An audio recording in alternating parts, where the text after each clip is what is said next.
I'm sure we've all told or promised ourselves at some point that we'll get things done. Perhaps we promise ourselves that we will finish that essay by the end of the week, or that we will complete a project by the end of the month. On the other hand, we frequently tell ourselves that we will start going to the gym and lose weight, but we never manage to do so. And it's bad when you won't be able to perform things you claimed you'd do, since it contradicts and hurts your self-esteem. So in this video, we'll talk about 10 steps to actually do what you claimed you're going to do. Before diving into the video, make sure to subscribe to the channel Mindset Madness and hit that notification bell icon. So let's get started. Number 1, write down. The best way to trick your mind and make it follow your words is by taking a kind of oath and writing it down on a piece of paper that I will do this until this time. The most effective method for me is to convey it to you is to point to research published in the British Journal of Health Psychology. The participants in this study were divided into 3 groups totaling 250 people. For the next 2 weeks, the first group was instructed to follow an exercise plan. The second group, known as the motivated group, was informed the same thing as the first, but they were also shown a video clip promoting the benefits of exercising.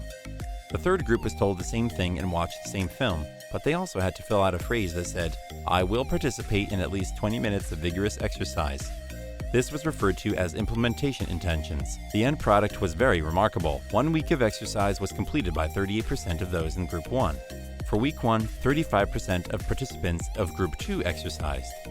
The last group received a staggering 91% response, demonstrating that taking an oath or writing something boosts your chances of accomplishing what you wanted to do. Want you to do something and not being able to try writing it down and then see the results.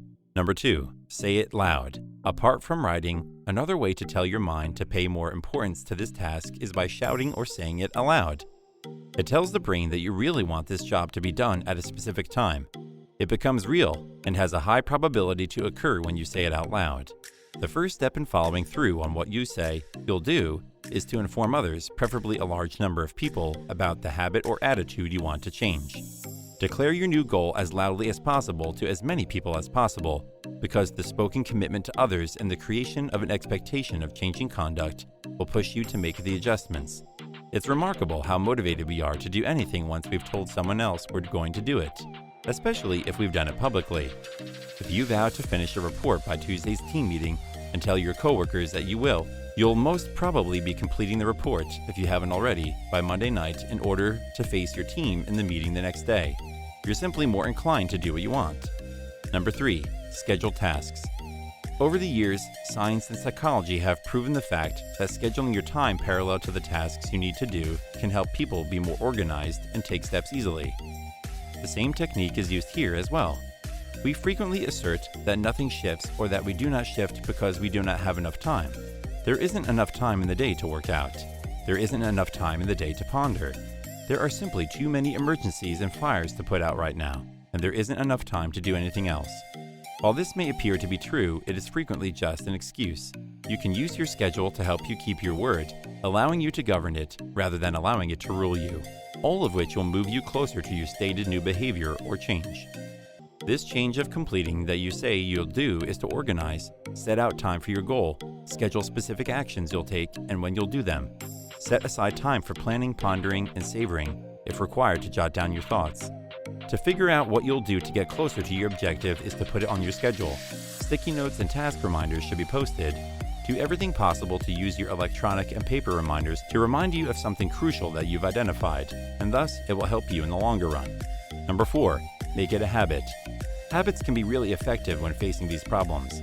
Making the new activity a habit is one of the simplest methods to modify behavior. As a result, the 4th step to follow through on your promises is to accomplish something every day. Make sure you can take off at least part of your objective on a daily, if not more frequent basis once you've broken it down into little bite-sized bits.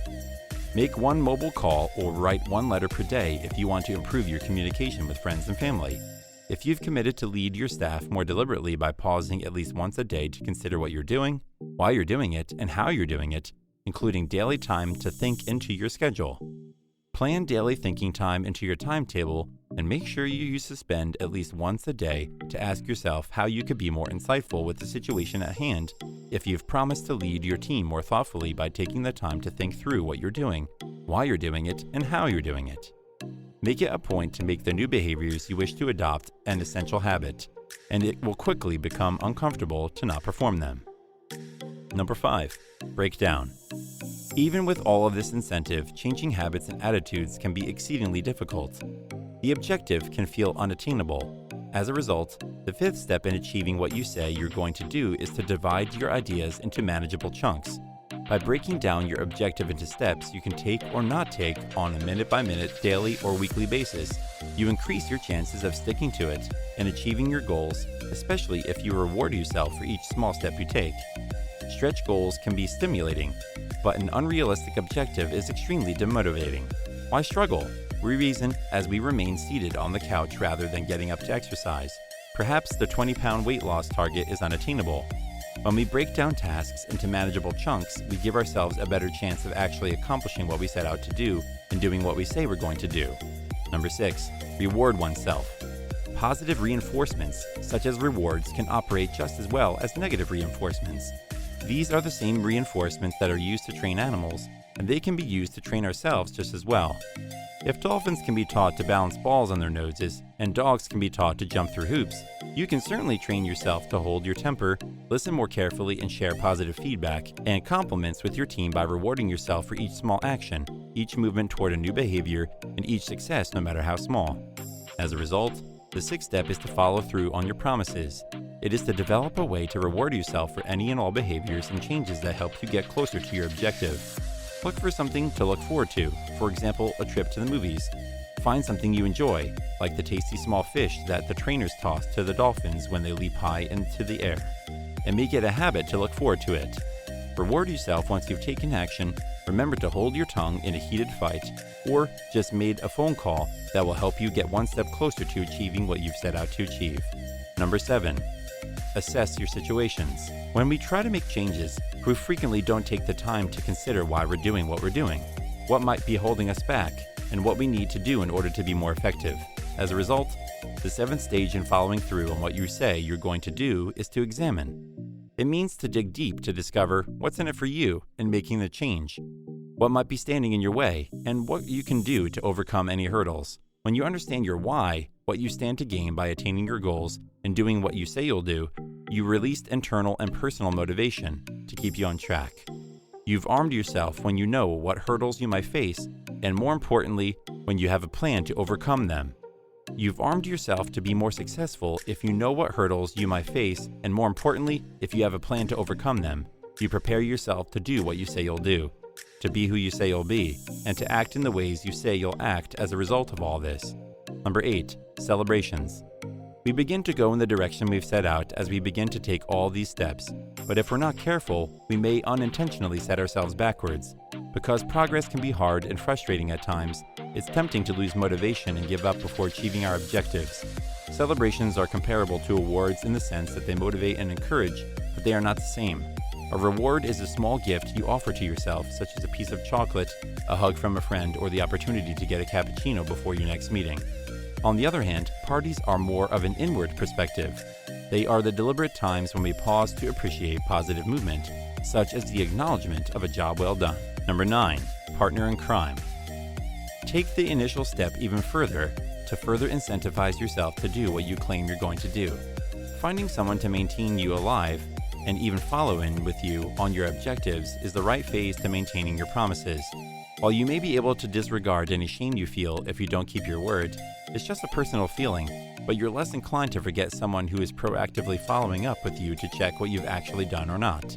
As a result, finding a partner in crime who will keep you accountable for what you say you'll do and remind you if you forget is extremely beneficial in order to set yourself up for success. Number 10. Forgiveness.